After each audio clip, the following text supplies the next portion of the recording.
প্রায় ৩ বছর ধরে চলছে রাশিয়া ইউক্রেন যুদ্ধ। দীর্ঘ এই সময়ে ইউরোপ আমেরিকার ঢালাও সমর্থন পেয়েছে কিয়েভ। যেন ইউক্রেন নয়, পশ্চিমা বিশ্বের বিরুদ্ধেই লড়াই রাশিয়ার। তবে ইউরোপ আমেরিকা জোটের অকুণ্ঠ সহযোগিতার পরও যুদ্ধের ময়দানে বরাবরই ইউক্রেনকে কোণঠাসা করে রেখেছে রাশিয়া। তবে কি পুরো পশ্চিমা বিশ্বের চেয়েই শক্তিশালী রাশিয়া? আন্তর্জাতিক গবেষণা সংস্থা IISS এর তথ্য অনুযায়ী ২০২৪ সালে সামরিক খাতে রাশিয়ার ব্যয় ছাড়িয়ে গেছে পুরো ইউরোপের সামরিক ব্যয়কে। সংস্থাটি বলছে, গেল বছর রাশিয়া সামরিক খাতে ব্যয় করেছে প্রায় $450 বিলিয়ন। সংস্থাটির ডিরেক্টর জেনারেল ব্যাস্টিয়ান গিগারিচ বলেন, ২০২২ সালে ইউক্রেনে পুরোদস্তুর যুদ্ধ শুরুর পর ৪,০০০-এর বেশি ট্যাঙ্ক ধ্বংস হয়েছে রাশিয়ার, যার মধ্যে প্রায় ১,৫০০ই ধ্বংস হয়েছে ২০২৪ সালে। ক্রমবর্ধমান গোলাবারুদ ও সামরিক সরঞ্জামের জন্য রাশিয়া নির্ভর করছে উত্তর কোরিয়া ও ইরানের উপর। বর্তমানে ট্যাঙ্কের সংখ্যা আরও বাড়ানোর উপর জোর দিচ্ছে দেশটি। IISS এর প্রতিবেদন অনুযায়ী রুশ প্রেসিডেন্টের মনোযোগের কেন্দ্রবিন্দুতে এখন যুদ্ধ। তবে তিনি যুদ্ধের গতি ও মাত্রা এমনভাবে বজায় রাখছেন যাতে তা অভ্যন্তরীণ স্থিতিশীলতা নষ্ট না হয়। পাশাপাশি এও নিশ্চিত করছেন যেন কোনোভাবে বেশি শক্তিশালী হয়ে না পড়ে পশ্চিমারা।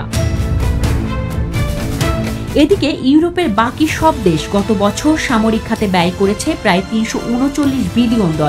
গ্লোবাল ফায়ার পাওয়ারের র্যাঙ্কিং অনুযায়ী সামরিক সক্ষমতার দিক থেকে বিশ্বে দ্বিতীয় অবস্থান রাশিয়ার। এ তালিকায় প্রথম 5-এ নেই ইউরোপের কোনো দেশ। ইউক্রেনের নেটোতে যোগদান ও ক্রাইমিয়া দ্বীপের দখলকে কেন্দ্র করে ২০২২-এর ফেব্রুয়ারিতে দেশটিতে স্থল অভিযান শুরু করে রাশিয়া। বহুবার নানা আলোচনার মধ্যস্থতার কথা বলা হলেও যুদ্ধের ময়দানে নেই কোনো ফয়সালার চিহ্ন। বরং যুক্তরাষ্ট্রের মতো মোড়ল দেশের মদদেই রাশিয়ার সাথে যুদ্ধ জিইয়ে রেখেছে ইউক্রেন। গেল ৩ বছরে শুধু ওয়াশিংটনের কাছ থেকেই প্রায় $৬৬ বিলিয়ন সামরিক সহায়তা পেয়েছে কিয়েভ। আরও শত কোটি ইউরো সহায়তা পেয়েছে ইউরোপীয় দেশগুলোর কাছ থেকেও। রাশিয়ার বিরুদ্ধে চলমান যুদ্ধে পশ্চিমাদের সহায়তায় কোনো মতে টিকে থাকলেও মাইলের পর মাইল এলাকা হারিয়েছে ইউক্রেন। 1 দশক আগে ক্রাইমিয়ার নিয়ন্ত্রণ হারানো কিয়েভ এখনও প্রত্যাশা করছে গত 3 বছরে রাশিয়ার দখলে যাওয়া এলাকাগুলো পুনরুদ্ধারের। ইউক্রেনের নেটো সদস্যপদ পাওয়ার আকাঙ্ক্ষাকে ঘিরে শুরু হয়েছিল মস্কো কিয়েভ বিবাদ। ইউরোপীয় মিত্ররা নানা প্রলোভন দিয়ে গেলেও সুদূর ভবিষ্যতে যে তা সম্ভব নয় তা এক প্রকার নিশ্চিত করেই জানিয়েছে ট্রাম্প প্রশাসন। রাশিয়া দখলকৃত ইউক্রেনের এলাকাগুলো পুনরুদ্ধারও যে সম্ভব নয় স্পষ্ট করা হয়েছে তাও।